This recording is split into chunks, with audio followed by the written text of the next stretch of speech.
My friends, it's been a while, but my thumb has finally healed, and I am back with music on the rocks to share my music and my whiskey with you.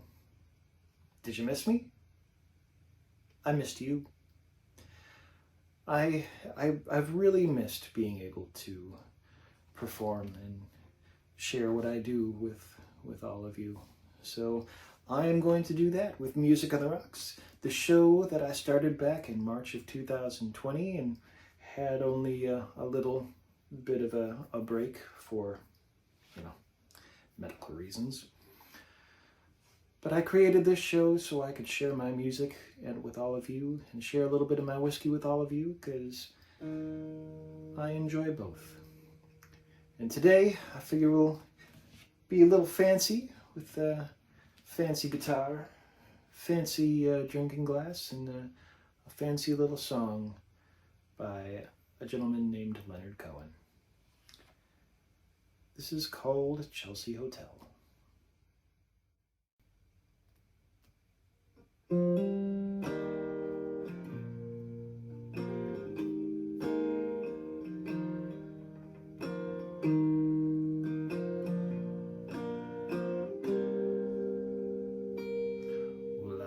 Remember you well at Chelsea Hotel.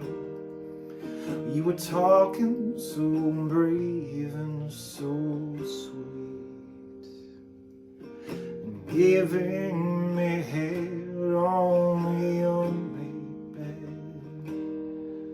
while the limousines waited in the street. Those were the reasons, and that was New York. We were running on money and flesh, and that was called love for the workers in song. Probably still is for those left. You got away, didn't you, baby? Said you just turn your back home crowd. You got away. I never once heard you say I need you,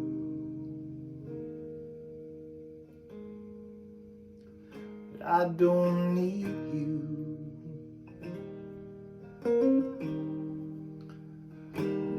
I need you, but I don't need you.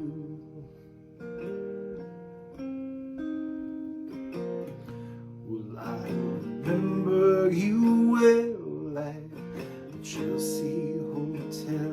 You were famous, your heart was a legend.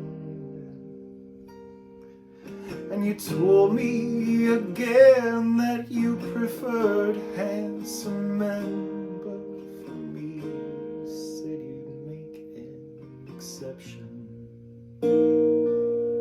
And raising your fist for the ones just like us, who are oppressed by the standards of beauty. Raised your glass and you said, never mind. We're ugly, but we have music. You got away, well didn't you, baby? So you just turn your back on the crowd. Said you got away. I never once heard you say I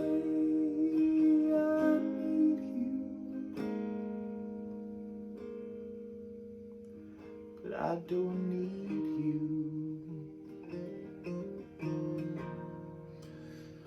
I don't need you,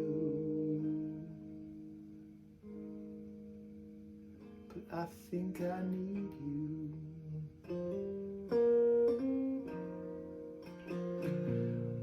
I don't mean to suggest that I loved you the best.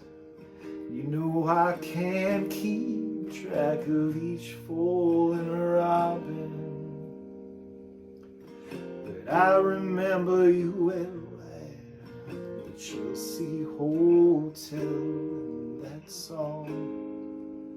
I don't really even think of you that often.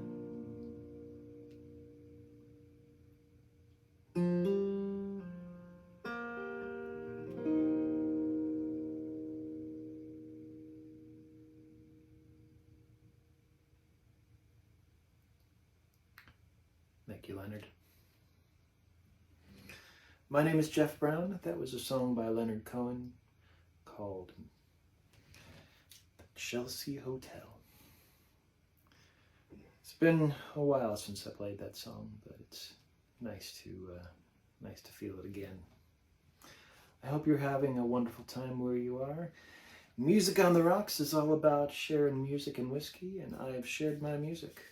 So now, let's share some whiskey. Today we've got the Piggyback, the 100% rye, aged for 6 years by Whistlepig. And if you've been spending time listening to me, you know my experiences with the Whistlepigs, which we refer to around here as groundhogs, has not always been positive. Well, it's been fine by me. However, my dog Morrigan would beg to differ. The Whistlepigs vex her terribly, and she has spent her time in the backyard vanquishing several of them. And there's currently one that's living under our shed that I have a feeling will not be living there or at all for much longer if Morgan has anything to say about it. But this is the Whistlepig 6-year aged 100% rye whiskey. And I feel like I have a similar relationship with straight up rye whiskeys that my dog has with groundhogs. So we're going to see how this goes. But my friends, it's good to be back. And I welcome you back with the Piggyback 6-year rye Whistlepig. Cheers, my friends.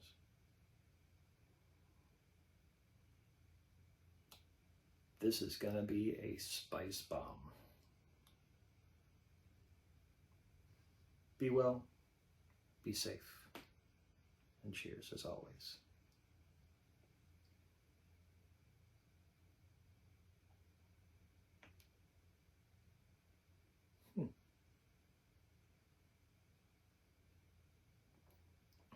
It's got a very, oh, there it is. Oh, mama.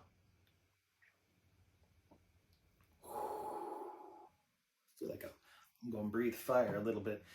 It's that first sip is very delicate and very complicated. I mean, you've got your typical rye, the leather and the earthiness and the cinnamon and the spices, the baking spice, the rye tingle, and they're all fighting with your whiskey char, your caramel, your vanilla, your softness, and it's a very kind of push-pull relationship, and then it just kind of washes over you with that really warming spice at the end, and the finish is just all spicy heat.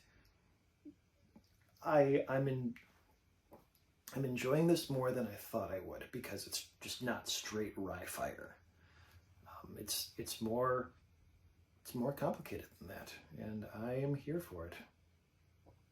I will say that Whistlepig does advertise this as a cocktail rye, so not something that you would necessarily sit here and sip with, although I could. I am fascinated to see what this is like in cocktails. Although I gotta tell you, I've seen the big bottles, and for the price point, I for the price point, it's an interesting choice to label it as a cocktail whiskey. Whereas, I mean, if I wanted something to mix with cocktails, I would probably find something a little on the, lower shelves. But you know what? That's me, and that is my choice, and this is theirs. And honestly, for a rye, for a 100% rye, this is very drinkable. My wife would hate it because she doesn't like the typical whiskey heat, and this has got plenty of it. But it's much more interesting than just a spice bomb, which is what I thought it would be, and I was wrong. Being wrong is all right. I do it a lot. But for the time being, my friends, it is good to be back. It's good to have a functioning thumb with a functioning thumbnail. And I've missed you, and I've missed this. And here's to many more weeks that we can share a little bit of music and a little bit of whiskey together. Cheers, my friends.